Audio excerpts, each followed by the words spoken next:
जब भी मुझे मोटिवेशन की ज़रूरत होती है, अगर मैं कभी भी जीवन के किसी भी पड़ाव में बहुत लो या अकेला फ़ील करती हूँ, तो किताबों का सहारा मैं लेती हूँ। और मैं कोई भी किताब पकड़ती हूँ और उसमें से कोई भी पन्ने को पढ़ना शुरू कर देती हूँ। कल शाम को मैंने इस किताब को निकाला, सीक्रेट ने कैसे बदला मेरी जीवन को, और बस आँख बंद करके परमात्मा से निवेदन किया कि मैं जो परेशान हो रही हूँ या जो मेरे अंदर सवाल चल रहा है, उस सवाल का जवाब इसमें लिखी गई स्टोरी के द्वारा मुझे बता दीजिएगा। तो ये जो स्टोरी, एकदम से ये पन्ना मेरे सामने खुला और ये जो कहानी है, ये बहुत ही कमाल की कहानी इसमें लिखी गई है। इस किताब में वो सारी कहानियाँ लिखी गई हैं जो द सीक्रेट मूवी या किताब को पढ़ने से, या जो पावर किताब है, जो भी रॉन्डावन की जितनी भी किताबें हैं उनको पढ़ने से लोगों के अंदर जो भी बदलाव आया, तो लोगों ने अपने कहानियाँ उनको भेजी थी और वही सारी कहानियाँ इस किताब में हैं। तो चलिए, आज ये स्टोरी मुझे बहुत ही अच्छी लगी और मैं चाहती हूँ इस स्टोरी को आप भी सुने और आप भी सीखें, है ना, अपने जीवन में बदलाव लेकर आए। तो चलिए देखते हैं। मैं अजय बन गई।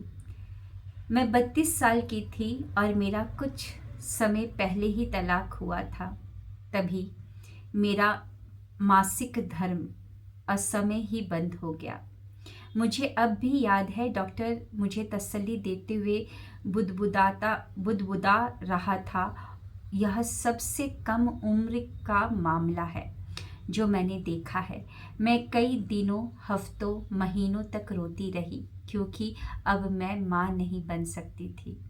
यह बहुत ही बुरा अनुभव था। कोई भी शब्द उस दर्द भरी यात्रा का वर्णन नहीं कर सकते जिससे मैं गुजरी थी। कोई इलाज नहीं था और डॉक्टर कोई सलाह नहीं दे पा रहे थे। मेरा विश्वास करें, इलाज खोजने की कोशिश में मैंने पूरी दुनिया घूम ली ताकि किसी तरह समय का रुख पलट जाए और मेरा सामान्य नियमित मासिक धर्म शुरू हो जाए। मैंने जड़ी बूटियाँ, एक्यूप्रेशर एक्यूपंक्चर, जन्म नियंत्रण गोलियाँ, हार्मोन थेरेपी, सब कुछ आजमा कर देखा। आप चाहे किसी भी चीज़ का नाम ले ले, मैंने उसे आजमाया था। हकीकत यह है कि इस बात से मैं हैरान नहीं थी। मैं हमेशा से ही बहुत नकारात्मक रही थी। इस समस्या से पहले मैंने उस उन महिलाओं की कहानियाँ सुनी थी जिन्हें 35 साल से पहले रजोनिवृत्ति हो गई थी, या मुझे हमेशा यही चिंता सताती रहती थी कि मेरे साथ भी ऐसा ही होगा। द सीक्रेट का स्वर्णिम नियम: अगर आप किसी चीज़ की चिंता करते हैं तो वह आपके साथ भी होता है। 5 साल तक ढेर सारी दवाइयाँ और डॉक्टरों को आजमाने के बाद और भी बुरी चीज़ें होने लगी। मुझे हाई ब्लड प्रेशर, कैल्शियम की कमी हो गई, मेरी उम्र तेज़ी से बढ़ने लगी, ज़्यादा चलने पर मेरे घुटनों में लगातार दर्द रहता था और मुझे ब्लड प्रेशर की दवाइयाँ लेनी पड़ी। मेरी उम्र 36 साल थी, लेकिन मुझे ऐसा महसूस हो रहा था कि मानो मैं 63 की हो चुकी हूँ। हर सुबह जागते समय मैं दरअसल यही सोचती थी कि मैं शायद बहुत कम उम्र में ही मर जाऊंगी। मैं हर दिन उदास रहती थी। मैंने दोबारा शादी कर ली और पति मेरे भावनात्मक उतार चढ़ावों को लेकर बहुत धैर्यवान थे। उन्होंने मुझे प्रोत्साहित किया कि मैं बाहर निकलूं, व्यायाम करूं और स्वस्थ आहार लूं।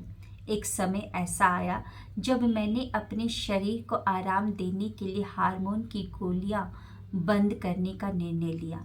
सारे हार्मोन बंद करने के बाद एक दिन मैं बुक स्टोर में गई और वहाँ मुझे द पावर पुस्तक दिख गई।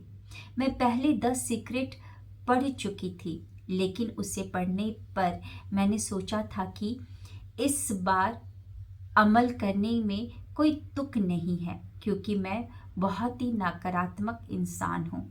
लेकिन किसी दृढ़ आवाज़ ने मुझे बताया कि द पावर मेरी एकमात्र उम्मीद और एकमात्र इलाज है, और अगर कोई उपचार काम नहीं कर रहा था तो शायद मुझे अपनी डॉक्टर खुद बन जाना चाहिए और एक अलग तरीके से खुद का इलाज करना चाहिए।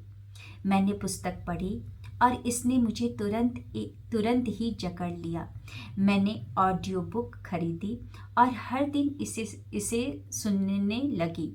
ट्रेन में, किराना खरीदते समय, सड़क पर चलते समय, जब भी मैं रात में सो नहीं पाती थी, मैं इसे सुनती थी।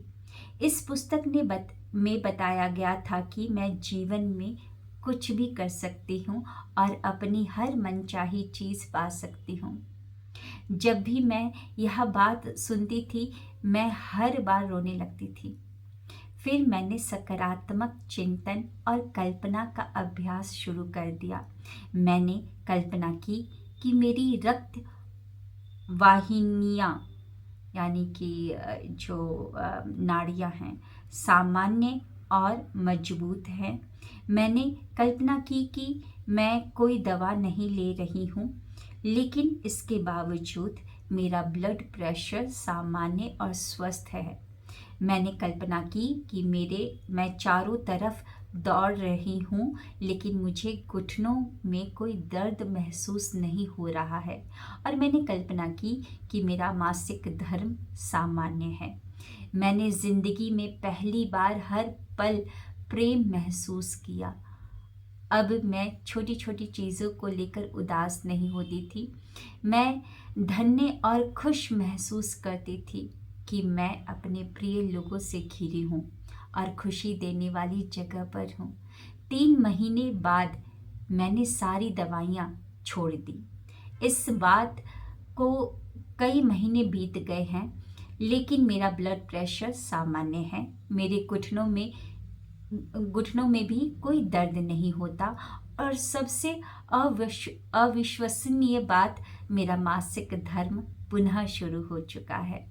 मैं द सीक्रेट की पूरी टीम को धन्यवाद देती हूँ कि उन्होंने मुझे चुनौतियों से उबरने की शक्ति दी। आपने मुझे विश्वास दिलाया कि मैं शक्तिशाली हूँ और मैं हर चीज़ की हकदार हूँ और मैं अजेय हूँ। टीना, हांगकांग से। कितनी प्यारी स्टोरी है ना। और जी, उन्होंने खुद ही इस चीज़ को लिखा भी कि वो बहुत ही नकारात्मक इंसान थी। इस वजह से इतनी सारी प्रॉब्लम की उनका जो मेंस्ट्रुअल प्रॉब्लम, जो मेंस्ट्रुअल जो होता है, वो भी बंद हो चुका था। कई सारी चीज़ें उनकी बॉडी में शुरू भी हो चुकी थी। और एक और चीज़ आपने ध्यान दिया, उन्होंने एक चीज़ क्या लिखा था कि इस समस्या से पहले मैं उन महिलाओं की कहानियाँ सुननी थी। यानी कि इन्होंने यहाँ पर एकदम क्लियरली मेंशन किया है। तो मैं यहाँ पर बोलना चाहूँगी कि हमें थोड़ा सा ध्यान देना है कि हम क्या चीज़ को देख रहे हैं, सुन रहे हैं, क्या चीज़ सोच रहे हैं, क्योंकि हमारा सबकॉन्शियस माइंड जो है वो एक स्पंज की तरह है। वो हर एक चीज़ को लेते रहता है, एब्जॉर्ब करते रहता है, और फिर उसको रिप्ले करता है, उसको फिर जीवन में लेकर आता है, क्योंकि वो तर्क वितर्क नहीं करता। उसे पता ही नहीं है कि क्या सही है क्या गलत है ना। जैसे कि अलादीन जब बोलता था, कोई भी चीज़ बोलता था तो जीनी क्या बोलता था, जो हुक्म मेरे आका। वो नहीं बोलता था कि तुम्हारे लिए गलत है। तो ऐसे ही हमारा सबकॉन्शियस माइंड भी है। तो उन्होंने जो सुना, इतना चाव लगा कर जो औरतें बताया करती थी अपने मेंस्ट्रुअल प्रॉब्लम के बारे में कि उनका बंद हो गया, ऐसा इशू आ रहा है, वैसा इशू आ रहा है, वो सुना करती थी। और वो आज रियलिटी में कन्वर्ट हो गया। 32 ईयर्स में ही वो चीज़ हो गया है। इसीलिए अगर आपके सामने कोई भी ऐसी इशू आ रही है, लाइक कुछ भी ऐसा आ रहा है जो आपको पता है कि सही नहीं है, हमको पता हो जाता है। अगर आपके सामने कोई चुगली भी कर रहा है ना, तो आप ही क्यों सुन रहे हो, और आप ही से क्यों चुगली किया जा रहा है? किसी और से भी तो किया कर सकते थे ना, क्योंकि हमारे अंदर वो है, मेमोरी है। इसीलिए एक तो दूर भी रहना है ऐसी चीज़ों से, साथ ही साथ अगर हो चुकी है, अगर आपके सामने ऐसा कोई इंसान आया है, ऐसी कुछ बातें कर रहा है, तो उसी समय हो ओपोनोपोनो प्रेयर को करिए उसी समय, क्योंकि अगर आप नहीं करोगे ना, तो फिर वो अंदर रहेगी और फिर वो आपके साथ घटित होगी। परमात्मा हमें एक दे रहा है, हमें एक मतलब कि चांस दे रहा है, वो बता रहा है कि तुम्हारे अंदर ऐसा कुछ है, तुम क्लीनिंग कर लो। इसलिए होपोनोपोनो प्रेयर डेली करना चाहिए हर चीज़ के लिए। अगर आपने कुछ गलत भी सोचा है ना, गलत न्यूज़ भी सुन ली है, कहीं पर एक्सीडेंट होते हुए भी देख लिया, किसी को झगड़ते हुए भी देख लिया, तब भी आपको होपोनोपोनो प्रेयर करना है, क्योंकि वो आप ही की नज़र में आया, आप एक्सपीरियंस किए हो, आपने देखा है, महसूस किया है, तो आपके अंदर है, किसी और ने नहीं देखा, कोई और नहीं था उधर, है ना। तो आपको करना, आपको पता है तो आपको करना है। डॉक्टर ह्यूलन जब ऑस्टिन में गए थे, तो बस स्टैंड में खड़े थे जो विटाली के साथ, तो वहाँ पर एक अनजान इंसान आया। तो अनजान इंसान को, अब तो डॉक्टर ह्यूलन ही है ना। तो अनजान इंसान को देखकर एकदम प्यार से बोला गुड मॉर्निंग ऐसे करके, लेकिन वो अनजान जो स्ट्रेंजर था उसने मुंह बना लिया। तो थोड़ी थोड़ी देर के लिए डॉक्टर हीलन को बड़ा अजीब सा लगा, किसी को भी अजीब सा लग जाएगा, उनका थोड़ा सा मुंह लटक गया था।